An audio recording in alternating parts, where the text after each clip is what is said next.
ঘুরতে গেছিলাম একা একা, যাই দেখি যে অসাধারণ জায়গা। জায়গাটা দেখলে আসলে বোঝার মতো কায়দা নেই যে এটা ঢাকা শহরের পার্শ্ববর্তী কোনো জায়গায়।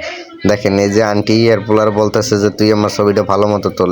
এই একটু দূরে দেখেন যে কি সুন্দর একটা কফি শপ, সামনে আপনার আরো সুন্দর জায়গা আছে চাইলে। তারপরে এই জায়গায় দেখেন যে যে আপনারা চাইলে আপনার মন মতো রাইড শেয়ার করতে পারবেন, বাচ্চা কাচ্চার যে আপনার আনন্দ দেওয়ার মতো যা দরকার সবকিছুই আছে। যারা আমার মতো ঘোরার কোনো জায়গা পাইতেছেন না, চাইলে এই জায়গায় আসতে পারেন। এই জায়গায় আসলে আপনারা অনেক কিছু দেখতে পারবেন যা এই ভিডিওটাতে সম্পূর্ণ দেখানো হয় নাই। তারপরে দেখতে পারতেছেন যে বাচ্চারা এই জায়গায় আছে অত্যাধুনিক রাইড শেয়ার করার মতো, উপরে আছে আপনার কফি শপ। আপনারা ফ্যামিলি নিয়ে আসতে পারেন।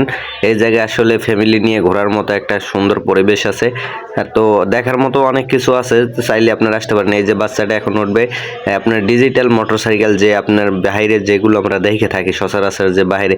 তারপরে এই যে আপনার হচ্ছে যে 30 টাকা দিয়ে খাবার নিয়ে নিতে হবে, কিন্তু এই ছেলেটা পাইতেছে না।